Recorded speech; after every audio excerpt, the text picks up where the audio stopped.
All right, I'm Topher. Today we're going to cover the first two levels of the 15 levels to financial freedom.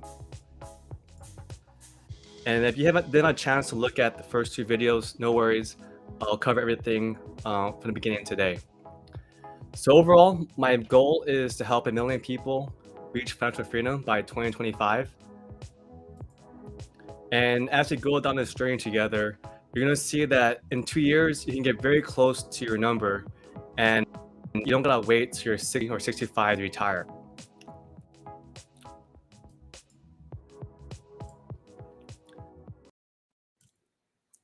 All right, so there's some back. A lot of people, the problem is they don't know their short and long-term goals. They're just living life and hoping that when they retire, they have enough money to live off of. And the idea of financial freedom or early retirement is having enough passive income, which is income earned without having a job or working a job actively. And that's enough to pay off all your expenses and allows you freedom to pursue passion projects and life goals. So, as we go on this journey together, you'll see that you don't need to have millions and millions of dollars if you know your expenses. And once we get to level three for your budget, you'll see that your expenses can be lowered very easily and can be covered with not too much invested. And so these 15 levels, essentially there's three phases. There's a foundation, growing and planning, and then building wealth and giving back. So right now we're covering levels one and two. So that's foundation. And we're going to understand your why. So why do you want to work hard and learn these skills so that you can retire early? And then two, develop basic personal finance skills that will help you on this journey. And if any questions on the slides or if I'm going too fast, just drop them in the comments so I can address them. All right, so just quickly about myself. This quick background story. So in 2014, I graduated college, and my parents, my family, hosted a graduation party for me. So I had my friends, my family, all there, and I remember my parents pulling me to the side, and I thought this was a talk where they're going to tell me, "Hey, Chris, I know you got student loans. Well, mom and dad, we love you, so we're going to pay off all your loans." But instead, my parents were like, "Hey, Chris, you gotta call this number and log in this website and pay off your loans." So at that moment, I knew that I had a negative net worth between that and my car loan that I purchased later that year. And so I'm trying to share that I wasn't born in a rich family. I didn't have huge sponsors that got me to this stage. There's a lot of discipline and hard work, and I reached this level of success because I stayed on this course throughout the past, I would say, 8 years or so. Also, like I was saying, I'm average Joe. My average salary the past 8 years are about $100,000 or under $100,000. So I didn't have some crazy salary. I didn't have some crazy stock options or financial windfall. I'm just an average guy, saving and investing at a high rate, despite living in Los Angeles. And this year, I reached what some people call lean fire. So, FIRE movement, if you heard about it, it stands for Financial Independence, Retire Early. So, FI, Financial Independence, RE, Retire Early. And essentially, it's the idea that you can retire early in your 20s, 30s, or 40s instead of waiting until you're in your 60s. And so, lean fire basically means that I can survive on my current passive income streams, which I'll talk to in a second, and all my income is greater than the expenses for a somewhat minimalist lifestyle. So you won't be seeing me in any luxury brands or luxury cars or clothes. I have a pretty basic life, but I really value my time with my friends and family, cooking and traveling versus a lot of materialistic things. And as we go through level one, vivid vision, and you go throughout this journey, you'll see that there's different things that you thought you valued, but society makes you think it's important, whereas to yourself, it's not really that important. The main things I want to point out for my timeline is that, like I said, it took me 8 years to get here, and together, I'm gonna help you get there quicker. So, all my struggles, all the books I had to read or learn, trials and errors, I'm hoping that I can sum those up, condense it, and then pinpoint exactly what you need to do to get there sooner. And the two key things I want to point out from these milestones here is in 2017, I started dabbling with e-commerce and businesses. A lot of them failed, but I have a couple that profited pretty decently. And then 2020, I started getting into real estate. So you're gonna have to find ways where right now your income's mainly your job for most people, but you need to find other ways to invest. Either it's in real estate, stocks, or a business. This will fund your passive income so that you can retire early and just live the life you want. So let's keep that in mind. Later in level 9, we'll calculate your net worth, and then level 10, we'll have a personal finance plan so that you can achieve your goals sooner. And if there's any questions, be sure to drop them in the chat. All right, so let's jump into levels 1 and 2. I'm gonna try to keep this under 30 minutes, and then for those who are Christian, I'll have a 10-minute lesson on God and money, and also prayer. So, like I said, levels 1 through 5 is foundation. We're gonna try to understand your why and develop personal finance skills that will help you save and invest at a higher rate. All right, so for level 1, I call this vivid vision. Essentially, it's a description of what you want your future to look like in about 3 to 5 years. Of course, you want to think big picture for like 10, 20 years, but I think it's easier to think about the next 3 to 5 years. And the idea is you want this to be very colorful, very descriptive of of what you want your life to be like. So there's different categories. It could be what kind of career you want to have, what you do for fun, how you give back to the community, what kind of friends and family you have, your spirituality. So all these categories, you want to be very descriptive of what you want in all these areas, and use phrases like, "When others see me, they see someone that can do 10 pull-ups, or someone that is a community leader in a certain space." And so just be very detailed on what you want to do, because later on, when I have all these exercises and extra levels for you, you're gonna be a little bit overwhelmed, and it's gonna be like homework where every day you'd be like, "Oh man, I gotta do this budget. I gotta, cut my spending." But you're gonna be refer back to this level 1, your vision, because this would put you back into reality of why you're doing all this work. Oh, hey Mark. Okay, I see your comment. All right, cool. So, um, for next like minute or two, you can either pull out a piece of paper or open a Google Doc, which I recommend, so you can edit and add pictures over time.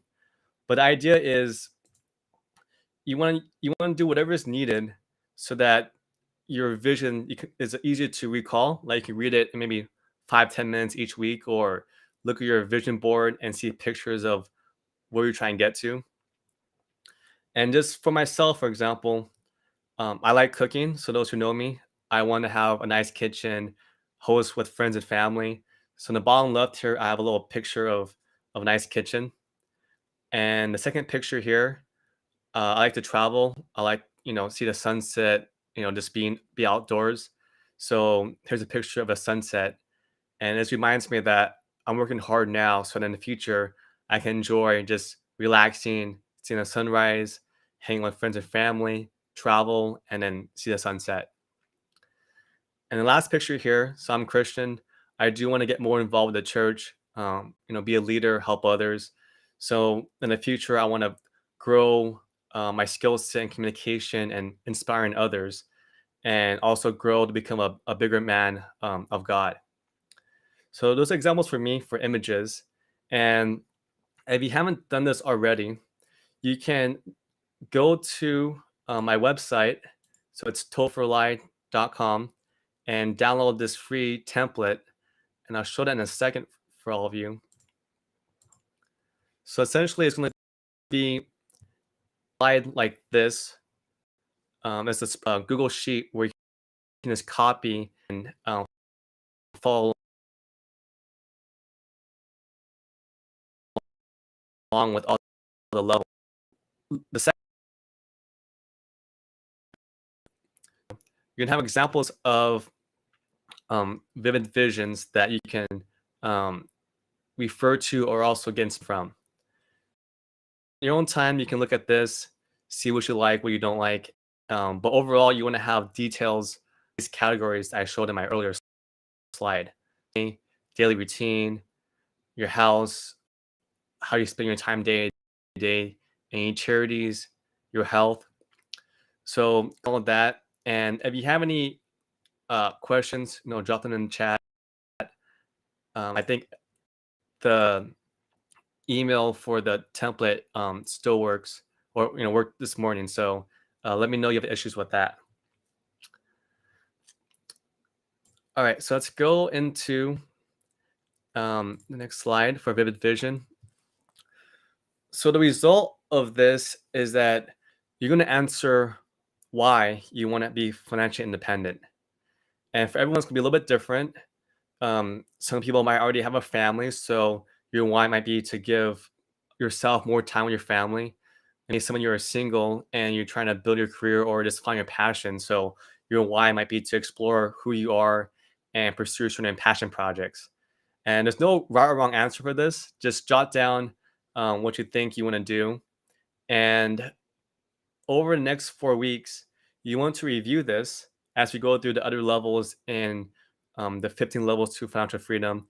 You want to review all this because you might want to adjust your dream life based on feedback from others. So, later today, spend about an hour drafting this out. The next few days, add more things to it, add some pictures, and really think about like what you want.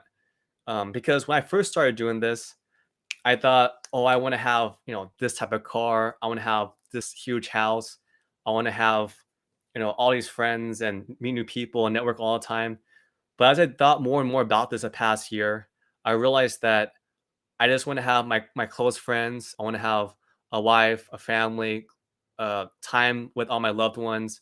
I want to host dinner parties, just learn new cultures and travel. So over time, I realized this is what I really wanted and not things that society or other people told me. But as a quick pro tip, you should share your vivid vision with either your significant other, your family, or a close friend, because they'll also help you keep accountable to achieve your goals, but also help you stay realistic because you yourself might have idea of what you want and others might know you deeper down. Maybe you have some imposter syndrome or whatever that situation is. And the idea is you want to get some feedback on your goals and your vision and just kind of get drawn back to life. So later on, this is going to help you develop your budgets in level 3 and 6. It's going to help you perform your net worth calculation in level 9.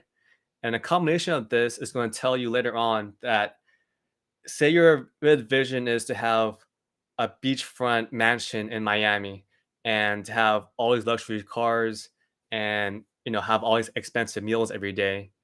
You're going to realize that the expenses for all of that is going to be maybe 30, 50, $60,000 each month.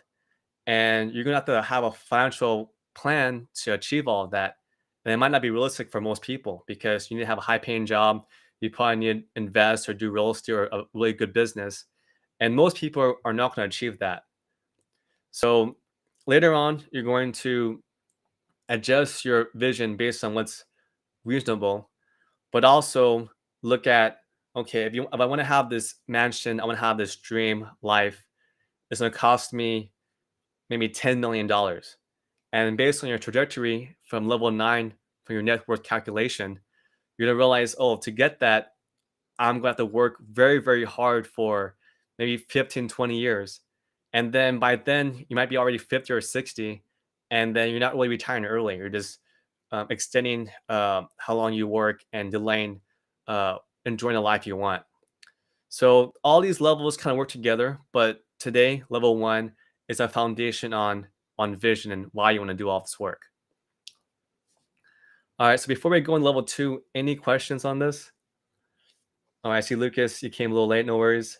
And it looks like your goal is to buy a new car. So yeah, definitely in level 10, we'll have a plan based on your goals, and then project your trajectory on when you're gonna get there and how to get there sooner if possible.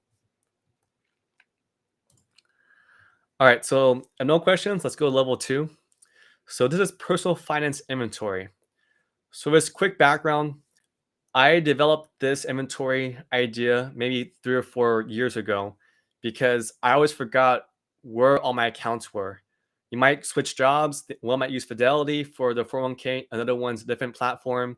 You might have a brokerage account on Robinhood or Vanguard, and then your friend says, "Oh, open a Chase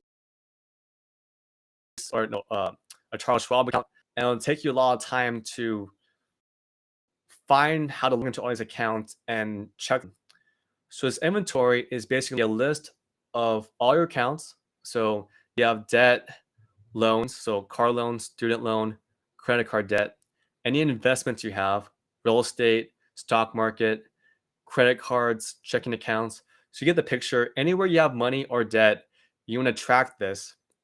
And every 1 to 3 months, you want to review these accounts for any discrepancies, or if you need to diversify your investments or change your spending habits or budget. And right now, it might sound like overkill because maybe you haven't been doing this every few months. But as you get more into this, you're gonna find patterns of you overspending, or in my case, I saw that someone stole my credit card, and I had to check my account, and I realized, oh, someone's charging things to me, and then I had to get a new credit card and um, fight those expenses. So you want to make sure that all your accounts, you're checking it, you're managing it, and you're not just waiting, from this random acts to increase or decrease your investments. So going back to the curriculum, so what you're going to do is fill out tab 2 dash personal finance inventory, and essentially this will look like this. The left column is the type, so it could be a credit card, 401k, IRA, put whatever account you have here. The second column is what brokerage or platform you're using. So it could be a Chase, Amex, Fidelity, Vanguard account. And you want to be specific because when you're checking this, you want to know where all your accounts are. You want to know, maybe you want to save your password somewhere so that when you do this exercise, it's not 3 to 4 hours trying to find all your accounts, log in, and then check it. It's just boom, boom, boom. You see everything and you just jump in, check it, and then third column, take notes. So I did with the notes column is every 1 to 3 months when you do this exercise, you're going to see patterns of your spending. You might not realize you're spending too much in a certain category. Maybe you have a lot of car problems you just don't think about, or maybe in level 3 when we do our budget together, you're not accounting for maybe gas for a car, or maybe you give your family money each month and you don't realize you're doing that because it's cash. So this is a way to track all of your um, um, accounts and make sure that money that's coming in is going to the right investments or debt pay down, based on your budget and your plan. So any questions on this? Do you guys need more examples on how this works, or more insight on what else to add to this? Is it good? All right, cool.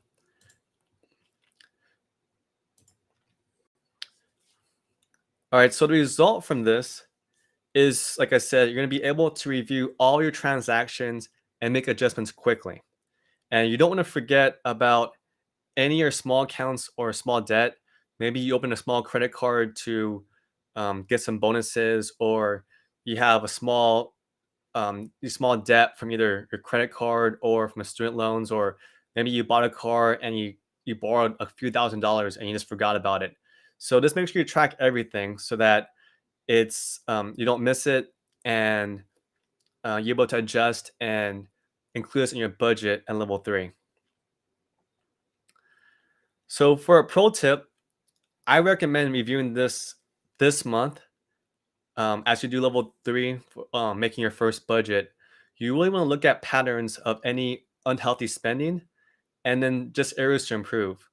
So right now you might be thinking, "Oh, I probably spend too much money on groceries or eating out," or maybe you spend too much money on buying clothes or giving gifts, and you know it's a problem. But when you do this exercise, you realize, "Wow, I'm spending a lot more than I thought, and I'm not investing as much money as I should be investing."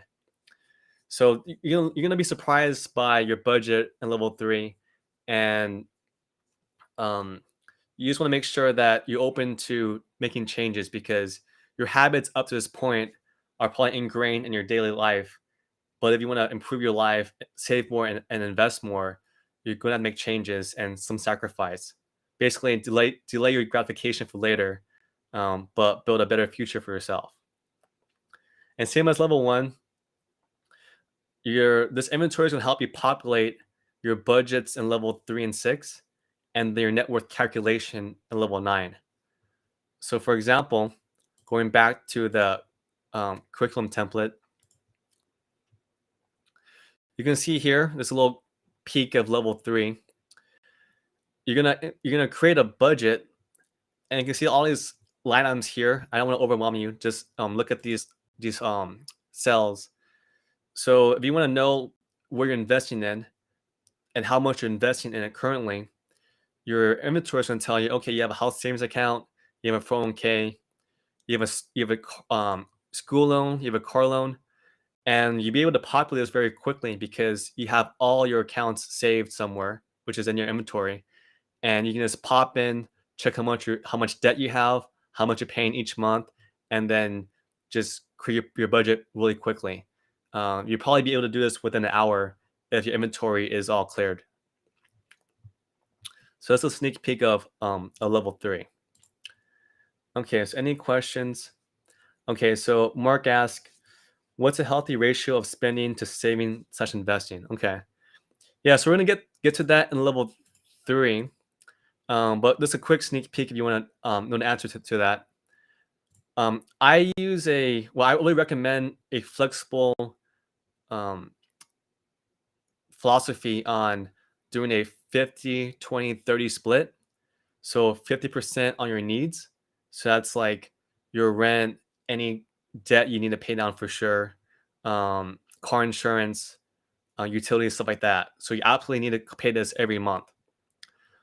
Uh, Financial goals for investing and saving, we'll try to aim for 20%. So that's on your 401k, IRA, brokerage accounts, crypto, real estate, and then 30% on flexible spending. So this is your wants and optional. And then level 3 would get deeper on this, but these categories are donations, food, traveling, something fun, gifts, and then gas and transportation. And you can argue that some of these things like food and gas is a fixed cost because you need that to like get by every day. But a lot of people overspend this category, so I put it in flexible spending because you can cut down a lot. Like you can just not drive around too much, or you can not spend so much on food and groceries. So that's why I put in this category. And then level 3 will dive deeper in that. Yeah, but good question.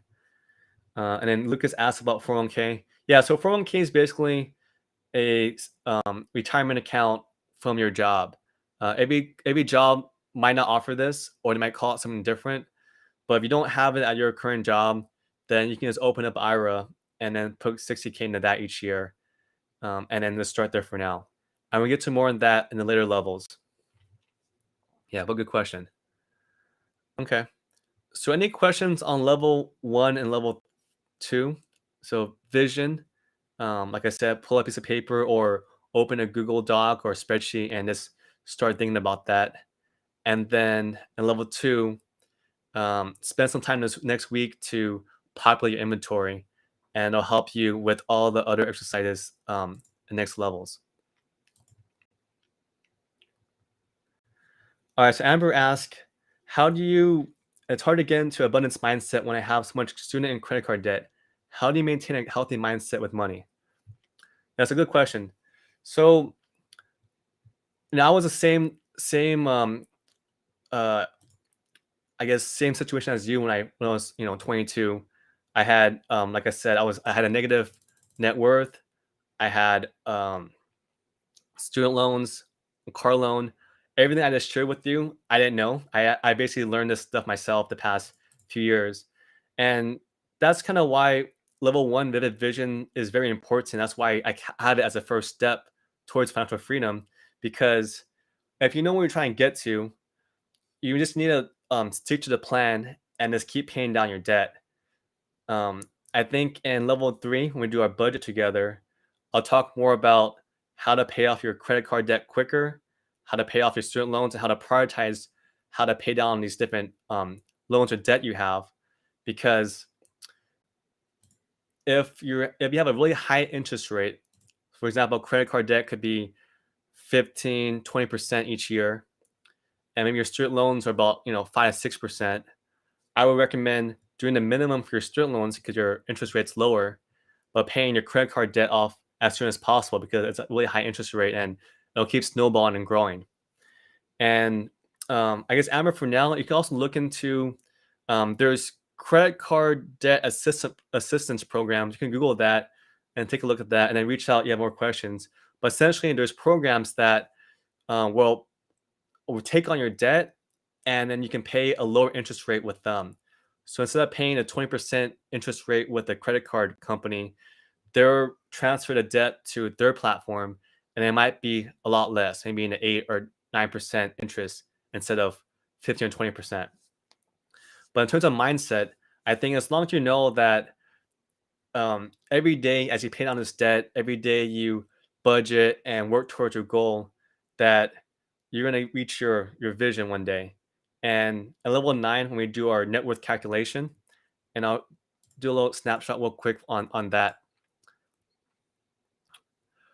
When you get to our net worth calculation here, and I don't want to overwhelm you because we haven't got to this level yet, but you can kind of see, just look at this column right here. So um, column L, loan and debt, this is credit card debt. You can see that maybe you start with $9,000 in credit card debt and you pay that off over the next 5 years, and then it's gone. And in this column, you have a car loan, and maybe you have $10,000 in debt, and as you pay it off based on your budget at level 3 and 6, then you pay it off, right? So look at this visual. You'll know that as you stick to the budget, you're gonna pay off your loans, and then you're gonna be debt free, and your net income is gonna be positive. So hopefully that helps, Amber. But yeah, definitely reach out if you have any other questions. But this is a sneak peek on your net worth calculation.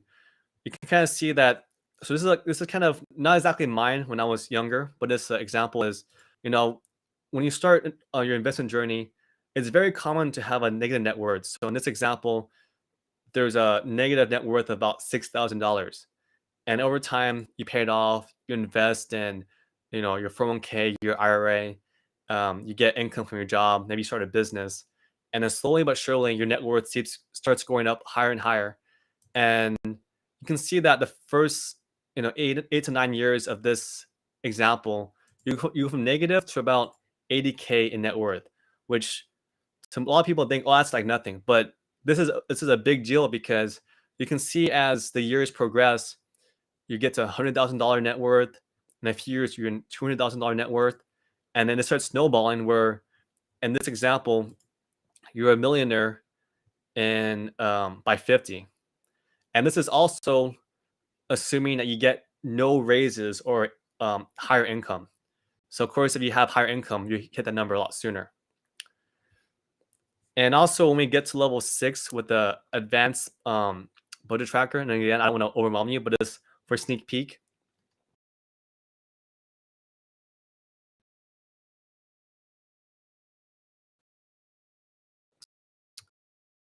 Really think about what's your actual FIRE or early retirement number.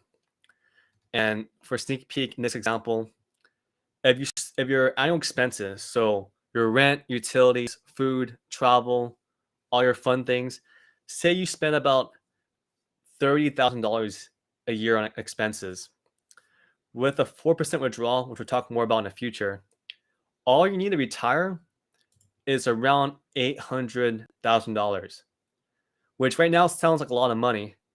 But if you stick to a plan of paying off your debt, saving and investing, you get that number a lot sooner than you think. And then you just live off either the passive income from real estate, stocks, or some kind of business. And you have then you be work optional. You can still work your job if you want, but say you don't like your job, you can switch to something else and just pursue your passion projects, maybe monetize it a little bit here and there. So there's a lot of flexibility, and the main takeaway is that you don't need to wait till you're 65 or 60 to retire and live the life you want. You can do that sooner and save and invest for a better future as well. So hopefully that's helpful. All right, so I think we're good on time. I wanted to get this, done about 30 40 minutes. So I think that covers levels 1 and 2. And tune in for levels 3, 4, and 5 in 2 weeks. So next week I'm gonna take a week off to kind of assess, improve on my live streams and any feedback. And so yeah, you can go ahead and watch levels 3, 4, and 5 over the next few days. Do the homework and prepare, and then any questions you have, I'll tweak the content on my live stream and cover that in 2 weeks. So that'll be on February 1st, same time, Wednesday at 7 p.m. Pacific time. All right, so I'm gonna jump into a quick lesson on God and money. If you want to drop off, feel free. And thanks for joining. But if you're a Christian and want to stay for this lesson, then go ahead and stay on. So today's lesson is on for God and money is on stewardship. So overall, I think money is a very difficult discussion. Personally, my family didn't want to talk about it too much. A lot of my friends, it's kind of like a thing you just don't talk about. So combining that with religion is always difficult because most people, not most people, but some people, they have experiences where God is good, that God's always true and right, and then you have the human aspect of church where humans are evil and humans sin.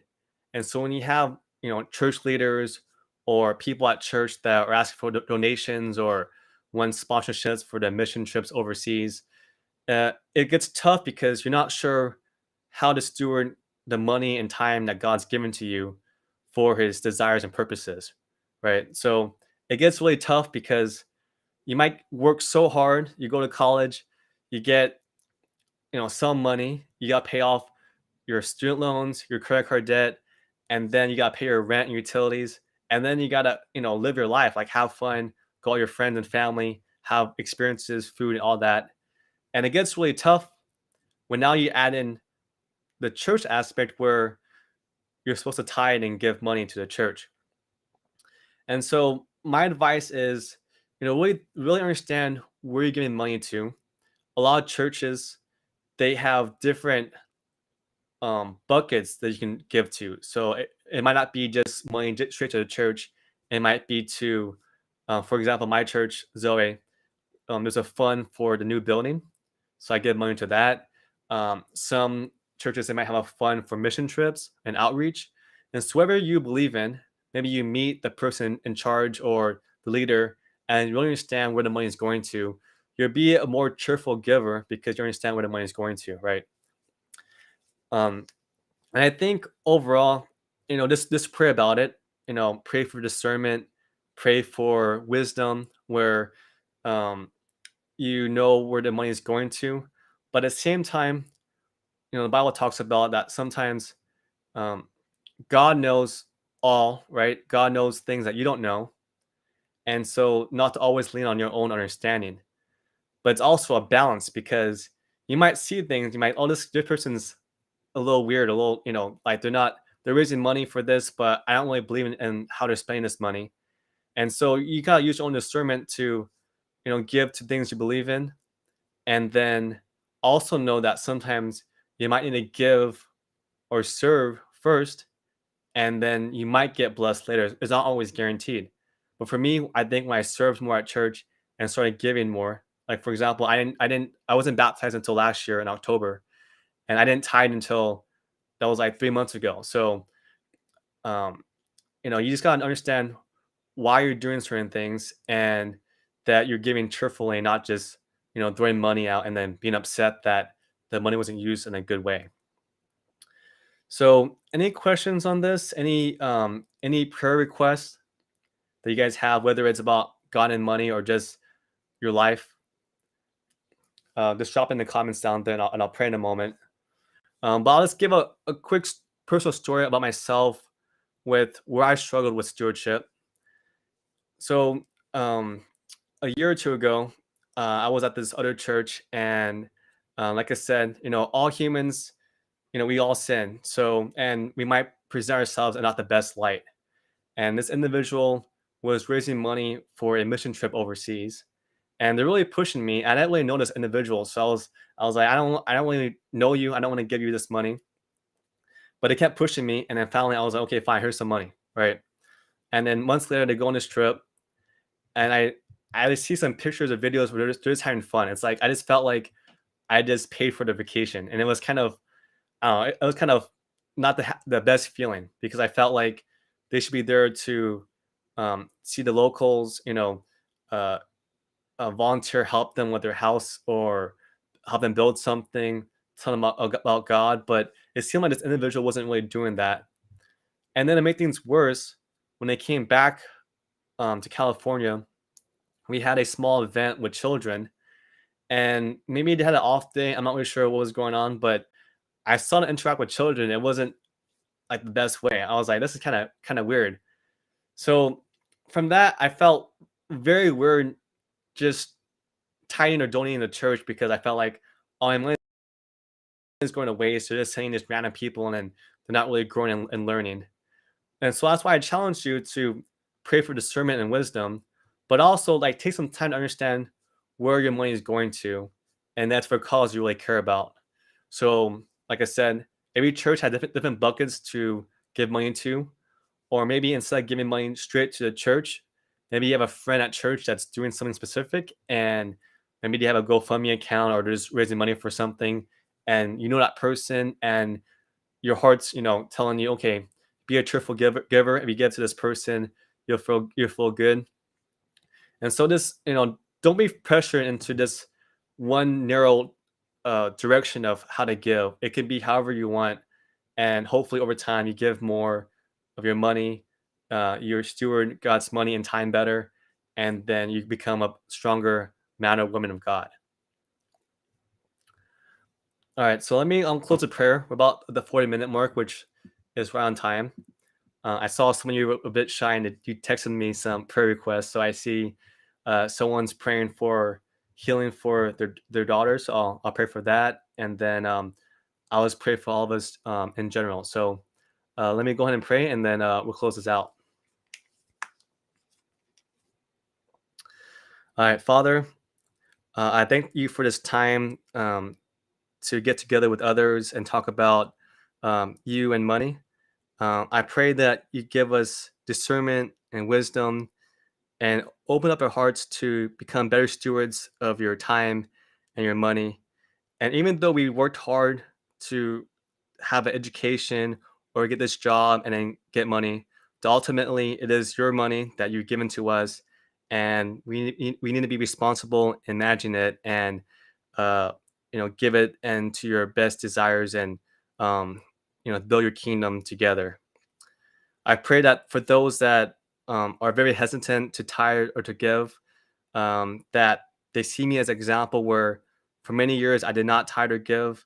And as I started giving, tithing, and volunteering, closer to you and become a stronger man of God. And although we know it's not guaranteed and we're not always blessed for doing the right thing, I just pray that you open up our hearts and our minds to um, becoming more like Jesus and just becoming better stewards. I also pray for healing for my friend's daughter's was sick this past week. I pray for good health for everyone listening to this live stream and watching the recording in the future. And I just pray that as we go down this journey and cover all 15 levels of 15 levels to financial freedom, that not only do we focus about being good stewards and giving to you, but we also think about being good stewards and being great leaders and lovers to people close to us. So our family, our friends, and our community.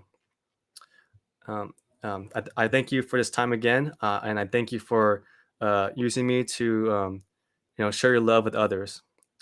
In your son's name, amen. All right. Well, thanks everyone for joining. In 2 weeks, we'll be back here on YouTube Live for levels 3, 4, and 5. Any questions you have, feel free to reach out, comment, share, and I really appreciate you guys joining and letting me help you reach financial freedom. So have a great night, and I'll see you guys next time. Thanks.